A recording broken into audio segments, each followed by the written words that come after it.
court dans la forêt. Il s'agit de courses d'orientation. C'est le sujet découverte de ce soir.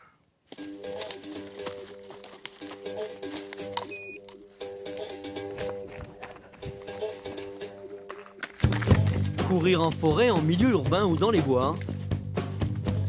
Partir à l'aventure en quelque sorte avec une carte et une boussole. Bienvenue dans le monde des orienteurs, la CO comme on dit. C'est tendance. On court dans la forêt et on s'aide d'une carte en fait pour pouvoir se repérer et trouver les balises que le traceur nous a demandé de trouver.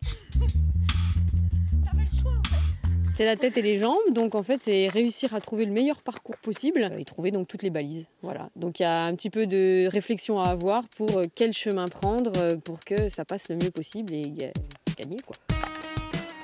De 3 à 18 km en sprint ou sur longue distance par équipe ou en individuel. La course d'orientation, c'est la course intelligente, comme aiment à le dire les fans. À résoudre des énigmes posées par le terrain en ne confondant pas vitesse et précipitation.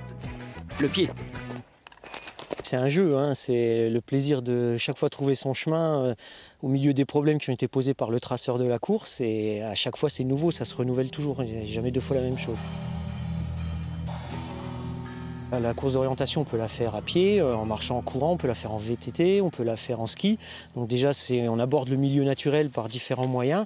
Après, à la vitesse à laquelle on veut, hein, on peut briguer le titre de champion du monde ou y aller en touriste comme on veut. Il n'y a pas d'obligation. Et puis, effectivement, le fait d'être dans la nature, encore une fois, ça c'est le plaisir majeur, quoi. Dimanche prochain, près de 800 coureurs vont se donner rendez-vous à Romba pour la Nationale Nord-Est. Idéal pour découvrir la course d'orientation.